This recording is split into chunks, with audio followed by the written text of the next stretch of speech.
We ain't got jobs here for them and really ain't got housing here for them. Some people in Sylacauga have concerns about the Haitians in their small town and how they are being brought here. Stop giving them money, not my taxpayer money. I mean, if anybody deserves it, it's our veterans and, it's the people on the streets. I don't have anything against them. To me, it's all in God's hands. But I know that our little town has, a lot of people that need shelter and people that, hungry out here. People would like more transparency. I just think, we all need to know what's going on around here. State Representative Ben Robbins says the largest population of Haitians in Talladega County are in Sylacauga. It's unknown how many. Because we do not know how many people are here, you can't definitively say how all of them got here. Some might have come by a federal program. Some might have come by a van load in the promise of work. Some might have driven their car here because their cousin was here. So it is probably a mixture of a lot of things. But because we have no way of monitoring, we have no way of answering that question. Robbins sent a letter to the Secretary of Homeland Security demanding answers. I think we as a community are entitled to answers as to these basic questions on where people working, why did they get here, how are they being supported. Robbins says it's unfair to the community that doesn't have the resources and in turn is unfair to the immigrants too. Why would you bring them to a community that does not have available jobs and does not have Creole speaking support systems? Why or how are you allowing this to happen? If you are not directly allowing it, you are indirectly allowing it. Boy, oh boy, oh boy, oh boy, oh boy, I gotta tell you guys, I think that the mainstream liberal media being obsessed with Trump just repeating some of the claims that have been made from the residents of Springfield during city council meetings about the Haitian migrants, I think that is officially backfired, okay? Because these people are boohoo, whining, and crying racism as per the usual when it comes to topics like this because they don't want to talk about the real story here. Any vulnerable community that is attacked, wrongfully so, in a hateful way, one of the things that I'm proud about in being part of this administration is that we condemn that type of stuff. We condemn that type of hateful language. That's what I'm going to continue to do. And I get to do that on behalf of President Biden, who also condemns that type of hateful rhetoric, as you have heard him today and many times before, when a vulnerable community is attacked. That's not what national leaders should be. Political leaders should not be attacking vulnerable communities. That's not who we should be. And if they're going to fall for conspiracy theories online, maybe they shouldn't be our leaders. Maybe they shouldn't be. But it is on all of us. It doesn't matter if you're Haitian American, it doesn't matter if you're Jewish American, it doesn't matter if you're Muslim American. All of us should come together. When we hear that type of hateful rhetoric, we should come together and have each other's backs and call it out because it's not okay. It is dangerous. It is dangerous. It puts people's lives at risk. And this president is going to continue to stand up and speak against it. Are there any Go ahead, Patsy. Thank you, Corinne. One last try. It's not funny. I know you want to make. Wait a minute. Hold on. Hold on. Wait. Hold on. It's not funny. Wait. No. It is not. Wait. I'm answering. Let me answer. Stop. Vulnerable communities? Not everybody wants to hear the sound of your voice, sir. Give me a second, and I will tell you my answer. It's not funny. Patsy. Yeah, so I've never seen a lesbian so offended by cat-eating allegations. But the real story here, guys, is that the left doesn't want you to know the real story. This is why they are boohoo, whining, and crying racism, right? They're saying that anybody that entertains these conspiracy theories is a racist, okay? However, what is happening is that this story is being looked up. People are looking into this story. And people who didn't know about this story before are learning the real story, the real controversy here, which has nothing really to do with the whole pet eating allegations, but it has more to do with the fact that you have 20+ thousand migrants being imported into a small town, a town of about 60,000 people.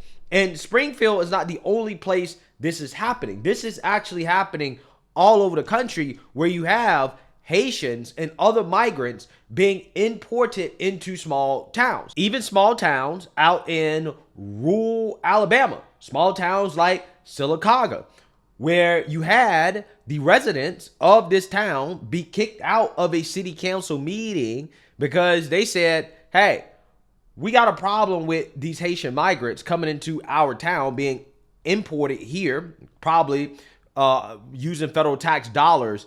And we got questions, right? And we want answers to our questions. And apparently you're not supposed to ask questions about this, or else you're racist.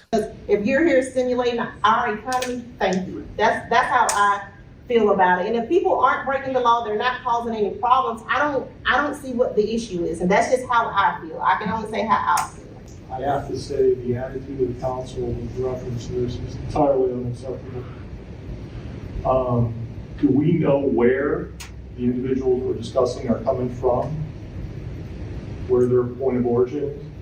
Because you're treating them like lawful U.S. citizens, which they are not.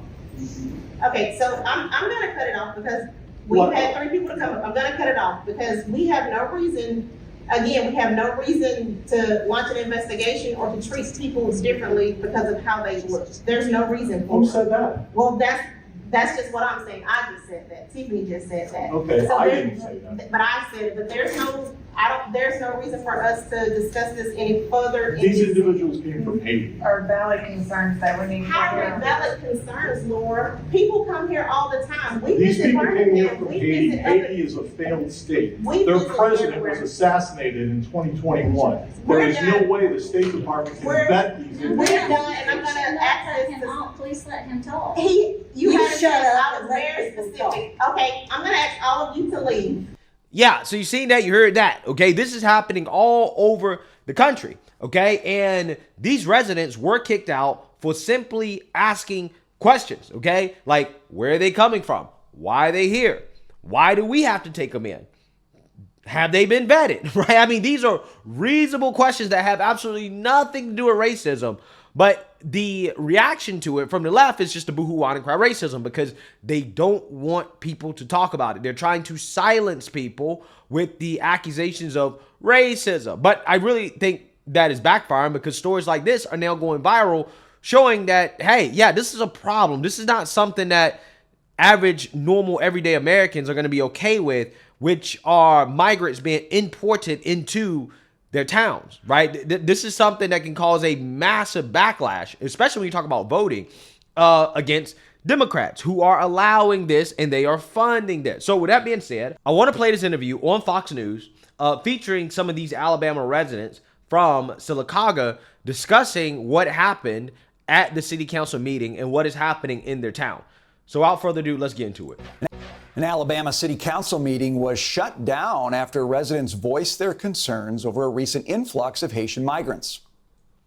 There is no way the State Department can vet these We're individuals. done, and I'm going to Let access him this. out. Please let him talk. You had to shut up I was and let very people specific. Okay, I'm going to ask all of you to leave because this meeting is over. Here to react, David Phillips, who was at that meeting, and an Alabama Republican mayoral candidate for that town, Brian Taunton. Welcome to you both, fellas. Phillip, let me start with you. You're the guy who was at that podium. You were asking questions about what's going on in town to your city council, who should be responsive to you. Why'd they cut your mic? That's what I was wondering at the time. That was the section of the meeting that's open to public comment. So when I stepped to the mic, I had a few questions for them, and they basically shut it down, excuse me, before I could even voice really any of the questions that I had. I think it was more of the fact that they really didn't want to give the answers more than they didn't have the answers. Okay. Well, the reality is this, is that a lot of these towns are signing up for this because a lot of people are asking, well, why would the leadership in these towns sign up for this? Well, the reason why is because these migrants are willing to work for less. Okay, they're willing to do these jobs that apparently, according to some of these business owners, right, the American people don't want to do, right? I don't think that's an excuse to import your labor, okay, from foreign countries with unvetted people, okay, to eventually displace Americans. I don't think it's reasonable to do that in response to Americans allegedly not wanting to work. But see, I know how we can fix that problem. But see, they don't want to talk about that.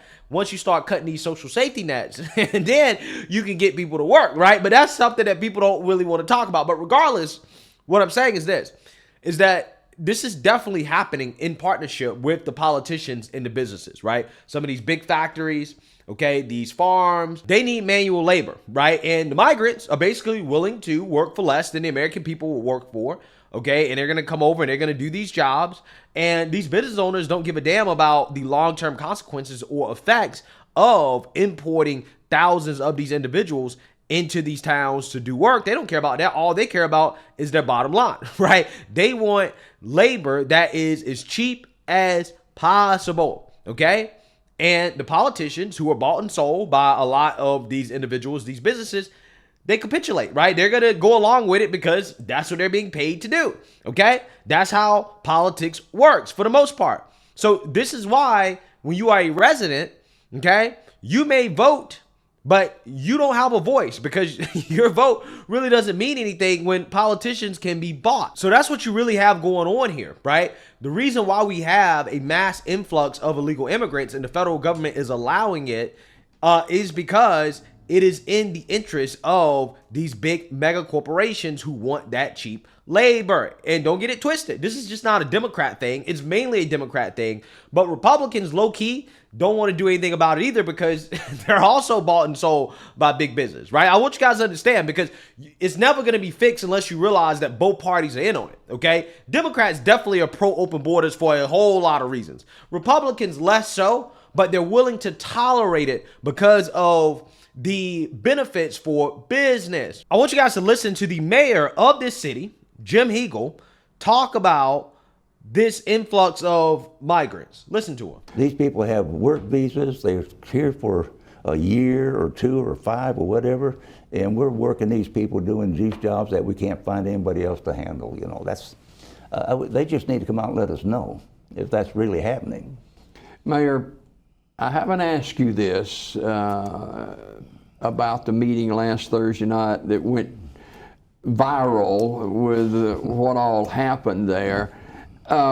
In your opinion, could that have been handled better by our council?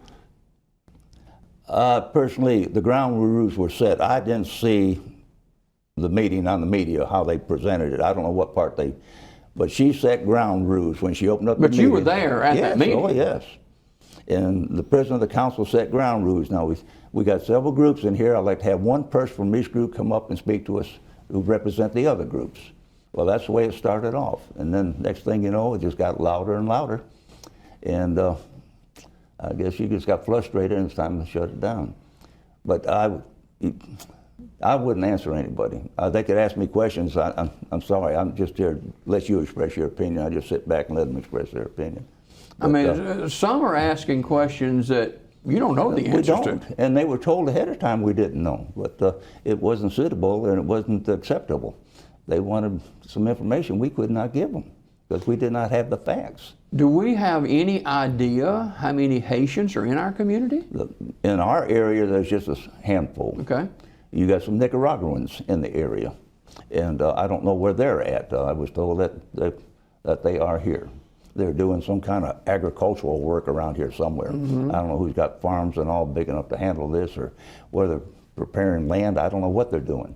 But hopefully, next Tuesday night, we'll find out what's going on. Yeah. I hope these gentlemen can get the information that we haven't been privileged to get.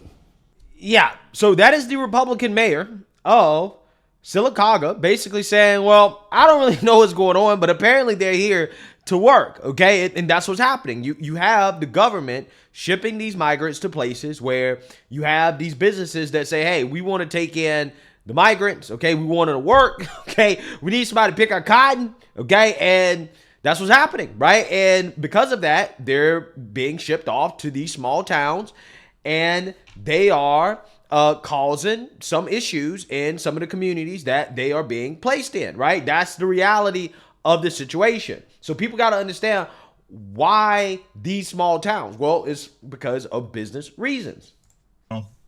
As I mentioned in other statements, that's the whole point, that the podium and the mic are there, is so the public can, ask the questions they have. That's why the city council has a job, to answer questions that people in the city have. Brian, tell us about what's going on. You've got a small town there, and you've got a potential problem, it sounds like, with migrants coming in. What's going on?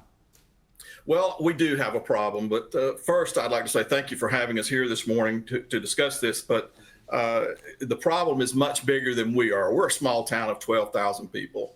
And while I appreciate Dave's comment, the bottom line is this: we're not equipped to deal with this.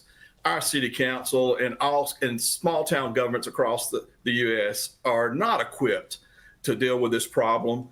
Dave shouldn't have even had to be at that meeting to have this discussion.